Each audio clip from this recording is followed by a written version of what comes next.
Hello everyone, मैं दीपक sir DLC education अड्डा में आप सभी का स्वागत करता हूं और डिस्कस करने वाला हूं एक फैक्टर थ्योरम से एक प्रॉब्लम। प्रॉब्लम ये एग्जांपल का ही है, लेकिन बच्चों को थोड़ा डिस्टर्बेंस होता है इसको सॉल्व करने में। तो मैं आपको बताऊंगा कि आखिर क्यों डिफिकल्टी होता है, क्यों बच्चे डिस्टर्ब हो जाते हैं, है ना।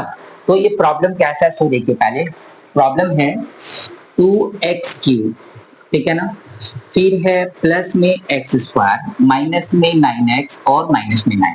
अब इसको बोला गया कि आप ना फैक्टर थ्योरम से इसको सॉल्व कीजिए। अब कोई भी मेथड लगाइए, इसको सॉल्व कीजिए, उससे कोई फर्क नहीं पड़ता है ना। लेकिन यहाँ पे बोला गया कि फैक्टर थ्योरम से आप इसको सॉल्व कीजिए। तो फैक्टर थ्योरम से सॉल्व करना है तो मैं यहाँ पे लिखने वाला हूँ fx, चूंकि 2x³ है ना, plus x square minus 9x minus 9। मैं यहाँ पे क्या ऐसा पुट करूं, क्या ऐसा वैल्यू पुट करूं कि यहाँ पे ये टर्म हमारा 0 हो जाए। तो मैं चाह रहा हूं कि यहाँ पे पुट किया जाए माइनस में 3/2। बोलेंगे कहां से आ रहा है माइनस में 3/2?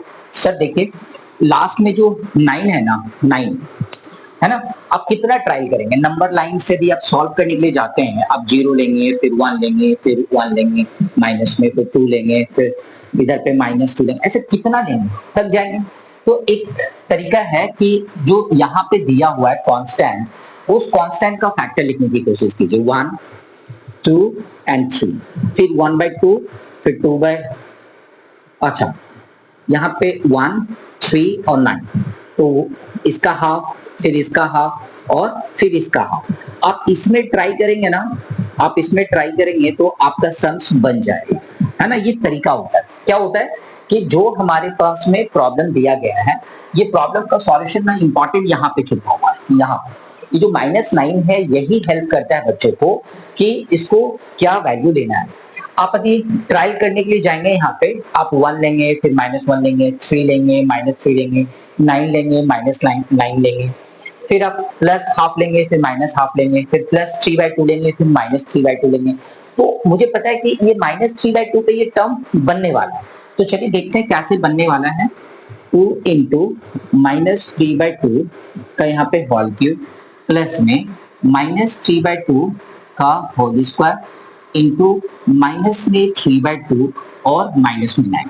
अब एक चीज आपको बताता हूँ, पहले तो आपने वैल्यू पुट कर लिया क्योंकि x की जगह पे आपने रिप्लेस आप इसको कर रहे हैं। तो अभी देखिए कि माइनस का भी ऑड पावर होता है ना, तो वो माइनस में ही आता है। 3 का पावर 27 हो जाता है, 2 का पावर 8 हो जाता है।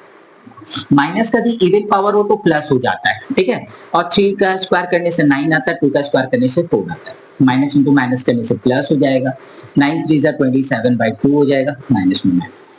इसके बाद यहाँ पे 2 से इसको रिड्यूस करने वाला हूँ तो हमारा 4 आने वाला है। अब क्या होने वाला है, अब मैं एलसीएम लेने वाला हूँ, ठीक है ना। तो चलिए एलसीएम लेते हैं। इस टर्म को 1 2 3 4 टर्म है इसमें, एलसीएम मैंने ले लिया 4। तो यहाँ से मुझे -27 मिलेगा, फिर प्लस में 9 मिलेगा, फिर प्लस में 54 मिलेगा और माइनस में 9 4 36 मिलने वाला है। अब इसको चेक करना है कि ऊपर कितना आ रहा है। तो इन दोनों को पहले ऐड कर लेते हैं, या इन दोनों को पहले के लिए 63 प्लस में और माइनस में 63/4, यानी कितना हो गया 0/4, यानी कितना हो गया 0। तो यहाँ पे क्या हुआ कि जब मैंने -3/2 रखा तो ये टर्म हमारा क्या हो गया 0। इसके बाद का प्रोसेस तो बहुत ही इजी है। मेन प्रॉब्लम था यहाँ पे कि आप 9 में इतना सारा नंबर पे ट्राई करेंगे एग्जाम में, उसके बाद आपको मिलेगा। अभी सपोज ये हिंट भी यदि आपके पास ना हो तो आप इस नंबर लाइन से लेते लेते थक जाएंगे, ट्राई करते करते थक जाएंगे, तब जाके आपको मिलेगा। एग्जाम में तो इतना टाइम होता नहीं है। प्रॉब्लम को क्या करना है, लर्न करके रखना है।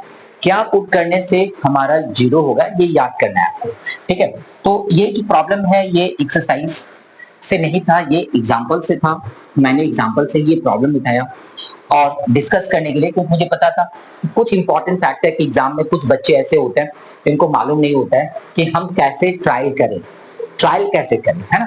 तो ट्रायल करने के लिए यही तरीका है कि जो आपको दिया गया है फैक्टर थ्योरम में, जिसमें कि कांस्टेंट वाला टर्म है, केवल उसके फैक्टर के ऊपर आप ध्यान लगाएंगे ना तो वो सॉल्व हो जाएगा। तो चलिए अब यहाँ पे हमारे पास में इतना आने के बाद, ठीक है, इसको अब हम मिटा सकते हैं क्योंकि हमने ट्राई करके देख लिया कि हमारा यहाँ पे 0 आ रहा है। आप जैसे मैंने मिटा दिया, आप भी एग्जाम में मत मिटा दीजिएगा, जस्ट केवल यहाँ पे 0 लिखना है, यानी कि हमारा -3/2 पे ये जो फैक्टर है वो 0 हो गया, यानी कि आप कह सकते हैं कि x इज इक्वल टू -3/2, है ना। So then function of x becomes 0, right, यही तो हमको चाहिए था, बिकम्स 0 जेडी। सो इसको थोड़ा सा साइड चेंज कर लेते हैं, 3/2 इज इक्वल टू 0। नाउ आप कह सकते हैं कि x plus 3/2 is one factor of fx। चलिए इतना हो गया। ये कैसे पता चला? ये फैक्टर थ्योरम से पता चला कि यदि कोई भी टर्म यदि आप ले लेते हैं और उस टर्म में x या कोई भी वेरिएबल हो, उस वेरिएबल का कोई भी वैल्यू पुट करने से वो 0 हो जाता है, तो इस तरह से जो हमें टर्म मिलता है ना, वो एक फैक्टर होता है। तो चलिए अब नेक्स्ट जो थोड़ा और डिफिकल्ट वाला काम है वो भी कर लेते हैं। बच्चों यहाँ पे डिवाइड देना भी एक बहुत बड़ा चैलेंज है बच्चों के लिए, है ना। जो बच्चे लोग डिवाइड नहीं किए हैं वो हमारे डिवीजन वाले वीडियोस को जाके देखें, प्लेलिस्ट में क्लास 7-8 का जो प्लेलिस्ट है मैथ्स का, आप वहां पे जाके देख सकते हैं डिवीजन कैसे करते हैं। कई सारे प्रॉब्लम को मैंने सॉल्व करके वहां पे रखा है और वहां से आप आइडिया ले सकते हैं। सबसे पहला चीज मैं करने वाला हूँ कि मुझे ये लाना है, यानी x प्लस 3/2 में ऐसा क्या गुना करो तो x स्क्वायर देना होगा, 2 देना होगा। अब मल्टीप्लाई कीजिए, 2x का पावर 3 प्लस 2 3 जा 6, है ना, 2 भी कट जाएगा, यानी कि 3x स्क्वायर आ जाएगा। तो 2x क्यूब प्लस में 3x स्क्वायर, साइन ऐसे बदलेंगे, प्लस का माइनस, माइनस का प्लस। याद रखिए यहाँ पे जो साइन है वही साइन आपको यहाँ पे भी देना है और वही साइन आपको यहाँ पे भी लिख लेना है। क्योंकि इधर पे स्पेस नहीं दिख रहा है तो मैं इसके ऊपर लिख देता हूँ। तो प्लस में हमारा 2x स्क्वायर पहला होगा, तो देखिए ये कट जाएगा और ये दोनों को ध्यान से देखेंगे तो माइनस में 2x स्क्वायर आएगा, क्योंकि इसका वैल्यू हो चुका है माइनस, है ना, और ये प्लस में 1 है, तो बड़े वाले का साइन आता है, छोटा वाला माइनस हो जाता है। अब ऊपर वाला फिर से दोबारा कॉपी कर लीजिए।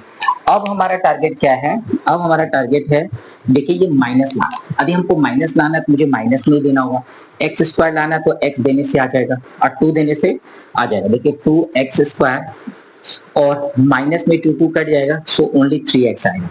सो माइनस में 2x स्क्वायर और माइनस में 3x ऐसे लिखेंगे, तो साइन चेंज करेंगे, है ना, तो ये कट जाने वाला है, ये प्लस में है ये माइनस में, तो माइनस में 6x माइनस में 9। ओके, अब आपको क्या करना है, माइनस में 6x लाना है। तो आपको यहाँ पे अभी आपने जो दिया है वो क्या दिया था, तो समझते हैं, माइनस में आपने माइनस में 2x दिया था। ओके, माइनस में 2x दिया था, माइनस में 2x ऐसा करने से ही हमारा आया था माइनस में 2x स्क्वायर, मिस्टेक ना हो वेरीफाई। चलिए अब हमें माइनस में 6 लाना है, तो माइनस में 6 ही देना होगा, ठीक है।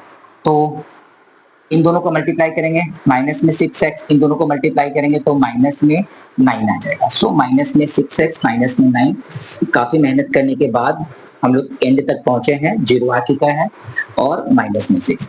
अब बारी है आंसर लिखने की बच्चों, तो यहाँ पे आंसर क्या होगा सो देख लीजिए। हमारा जो फंक्शन है, वो फंक्शन था 2x cube plus 1x square minus 9x minus 9। इसका फैक्टर हम लोगों ने निकाला x प्लस 3/2 इंटू में 2x square minus 2x minus 6, ठीक है। तो 6 2 12, अच्छा नहीं आने वाला है, तो ये हमारा आंसर आ गया बच्चों यहाँ पे।